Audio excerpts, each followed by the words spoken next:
ಕೇಂದ್ರ ಸರ್ಕಾರ ರಾಜ್ಯಕ್ಕೆ ಏನು ಅಷ್ಟೊಂದು ಕೊಟ್ಟಿಲ್ಲ, ಮತ್ತೆ ಅನುದಾನ ಕೊಟ್ಟಿಲ್ಲ. ಹೌದು, ಇವರು ಕೆಲಸ ಸರಿಯಾಗಿ ಮಾಡಿಲ್ಲ ಅನ್ಕೊಂತೀನಿ ನಾನು.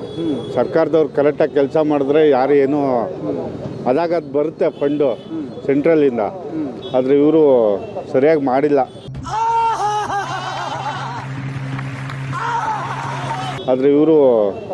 ಮಾಡಿಲ್ಲ.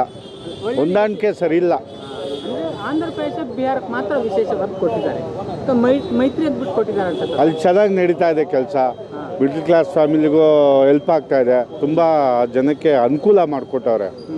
ಅದರಿಂದ ಅಷ್ಟೇ, ಏನಿಲ್ಲ. ಯಾವ ಥರ ಯೋಜನೆಗಳು ಕೊಡಬೇಕು ಸರ್ ಬೇರೆ ನಿಮ್ಮ ಪ್ರಕಾರ?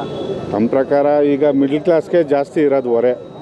ಅದರಿಂದ ಕೆಲವು ಸೌಲಭ್ಯಗಳನ್ನ ಬೆನಿಫಿಟ್ಸ್ನ ಹಾಕಬೇಕು ಇವರು ಕರ್ನಾಟಕದವರು.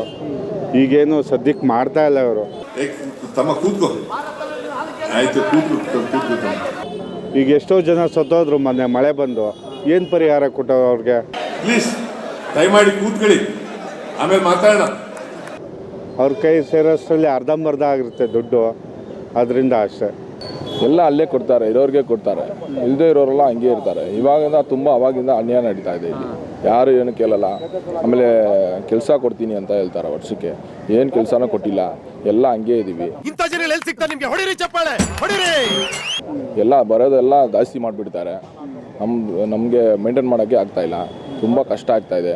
ಅಲ್ಲ ಸರಿ, ಬರೀ ಬಿಹಾರ ಆಂಧ್ರ ಪ್ರದೇಶ ಮಾತ್ರ ಒತ್ತು ಕೊಟ್ಟರು, ಅಲ್ಲೇ ಜಾಸ್ತಿ ಬಿಡುಗಡೆ ಮಾಡಿದ್ರು, ರಾಜ್ಯಕ್ಕೆ ಏನು ಕೊಡಲಿಲ್ಲ. ಇಲ್ಲಿ ಕೊಡಿಲ್ಲ ಅಂತ ಹೇಳ್ತಾರೆ. ಎಲ್ಲ ಇವರೆಲ್ಲ ಆಪೋಸಿಟ್ ಪಾರ್ಟಿ ಇದ್ದಾರಲ್ವ, ಅವರೆಲ್ಲ ಅಲ್ಲೇ ಇದ್ದಾರೆ. ಅವ್ರಿಗೆ ಸಪೋರ್ಟ್ ಮಾಡ್ತಾರೆ ಅಂತ ಅವ್ರಿಗೆ ಕೊಡ್ತಾರೆ. ಇವಾಗ ಎಲೆಕ್ಷನ್ ಎಲ್ಲ ಬಂತಲ್ವ, ಅವೆಲ್ಲ ಅವ್ರಿಗೆ ಸಪೋರ್ಟ್ ಮಾಡಿದ್ರು ಇವರೆಲ್ಲ. ಅದಕ್ಕೋಸ್ಕರ ಎಲ್ಲ ಅವ್ರಿಗೆ ಕೊಡ್ತಾರೆ. ಇಲ್ಲಿ ಯಾರು ಸಪೋರ್ಟ್ ಮಾಡ್ತಾ ಇಲ್ಲ, ಅದಕ್ಕೋಸ್ಕರ ಇಲ್ಲಿ ಕೊಡ್ತಾ ಇಲ್ಲ. ಇಲ್ಲಿ ಕಾಂಗ್ರೆಸ್ ಸರ್ಕಾರ ಇರೋದು ಒಂದು ಕಾರಣ, ಅದೇ ಮತ್ತೆ ಹೆಚ್ಚಿಗೆ ಟ್ಯಾಕ್ಸ್ ಕಟ್ಟೋದು ನಾವೇ, ಆದ್ರೂ ಅನ್ಯಾಯ. ಹೌದು, ನಾವು ಹೆಚ್ಚಿಗೆ ಟ್ಯಾಕ್ಸ್ ಕಟ್ತೀವಿ, ಆದರೆ ನಮಗೆ ಅನ್ಯಾಯ ಮಾಡ್ತಾರೆ. ಯಾರು ಕೇಳಂಗಿಲ್ಲ. ಇಲ್ಲಿ ಕೇಳಿದ್ರೇನೆ ಅವ್ರ ಮೇಲೆ ಏನಾದರೂ ಹಾಕಿ ಕೇಸ್ ಹಾಕಿ ಇದು ಮಾಡಿಬಿಡ್ತಾರೆ. ರೈಡ್ ಗೀಡ್ ಮಾಡಿ ಅವ್ರನ್ನ ಏನು ಮಾಡೋದೇ ಥರ ಆಫ್ ಮಾಡಿಬಿಡ್ತಾರೆ. ಯಾವ ಥರ ಯೋಜನೆಗಳು ಕೊಡಬೇಕಿತ್ತು ನಿಮ್ಮ ಪ್ರಕಾರ? ಯಾವ ಥರ ಅಂದರೆ ಒಳ್ಳೆ ಕೆಲಸ ಎಲ್ಲ ಇದೆ. ಎಲ್ಲ ಏನು ಮಾಡ್ತಾರೆ, ದುಡ್ಡಿರೋರು ಹತ್ರ ನೋಡ್ಕೊಂಡು ಕೊಟ್ಬಿಡ್ತಾರೆ. ದುಡ್ಡಿಲ್ದಿರೋರು ಹಂಗೇನೇ ಇದ್ದಾರೆ. ಇನ್ನಾನು ಗಲೀಜು ಕೊಚ್ಚೆ ಕೊಳಚೆಲಿದ್ರು ಕೂಡ ಸ್ವಚ್ಛನೆಯ ಬೆಚ್ಚನೆಯ ಮನೆ ಎಂದು ತಿಳ್ಕೊಂಡಿರುವಂತ ಈ ಮಹಾನುಭಾವಗಳ ಜೊತೆ ನಾನು ಇಲ್ಲೇ ಇದ್ಬಿಡ್ತೀನಪ್ಪ. ಕೆಲಸ ಕೊಡಲ್ಲ, ಏನು ಕೊಡಲ್ಲ. ಇರೋರ ಹತ್ರ ಇಸ್ಕೊಂಡು ಅವ್ರಿಗೆ ಕೊಟ್ಬಿಡ್ತಾರೆ. ಇಲ್ದವರು ಹಂಗೇನೇ ಇದ್ದಾರೆ. ಕೆಲಸ ಎಲ್ಲ ಬಿಟ್ಟು ನಿರ್ವಿಕಾರವಾಗಿ, ನಿರ್ಭಾವದಿಂದ, ನಿರ್ವೀರ್ಯರಾಗಿ, ನಿರ್ಲಿಪ್ತತೆಯಿಂದ ನಿಸ್ಸಹಾಯಕರಾಗಿ ನಿಂತಿದ್ದಾರೆ ನೋಡು. ಇವತ್ತು ಏನು ನಮ್ಮ ರಾಜ್ಯ ಸರ್ಕಾರಕ್ಕೆ ದ್ರೋಹ ಬಲ್ಟಿದ್ದಾರೆ. ಇವತ್ತು ಆಂಧ್ರದಲ್ಲಿ ಅವ್ರಿಗೆ ಪರವಾಗಿ ಮಾಡಿಲ್ಲ ಅಂದರೆ ಕೇಂದ್ರ ಸರ್ಕಾರ ಉಳಿಯೋದಿಲ್ಲ ಅಂತ ಮಾಡಿದ್ದಾರೆ. ಇವತ್ತು ಆ 2 ರಾಜ್ಯಕ್ಕೆ ಮಾತ್ರ ಮಾಡಿದ್ದಾರೆ, ಬೇರೆ ರಾಜ್ಯಗಳಿಗೆ ಕಾಣಿಸ್ತಾ ಇಲ್ಲ.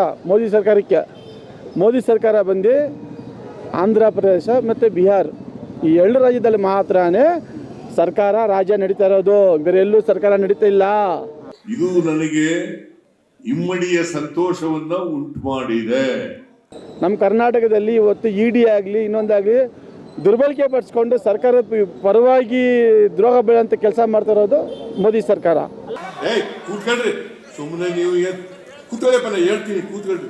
5 ಜನ ಸಚಿವರು ಅವ್ರಿಗೆ ಏನು ಹೇಳ್ತಾರೆ ಆ ಥರ ಕೇಳೋಂಥ ಸಚಿವರು ನಮ್ಮ ಸಚಿವರು. ಇವತ್ತು ನಮ್ಮ ಕರ್ನಾಟಕ ರಾಜ್ಯದಲ್ಲಿ ಏನು ನಮ್ಮ MP ಗಳನ್ನಾಗೆ ಆಯ್ಕೆ ಮಾಡಿ ಕಳಿಸಿದ್ದಾರೆ, ನಮ್ಮ ರಾಜ್ಯದಲ್ಲಿರೋಂಥ ನಮ್ಮ ವೋಟರ್ಸು ಇವತ್ತು ತಿಳ್ಕೊಳ್ಳೋಂಥದ್ದು ತುಂಬ ಇದೆ. ಇವತ್ತು ಕರ್ನಾಟಕದಲ್ಲಿ ನಮಗಾಗಿರೋ ಅನ್ಯಾಯ ಏನಂದೆ, ಇನ್ನೊಂದ್ಸಲ ಹೇಳು. ನಮಗಾಗಿರೋ ಅನ್ಯಾಯ ಯಾವ ರಾಜ್ಯಕ್ಕೂ ಆಗಬಾರ್ದು.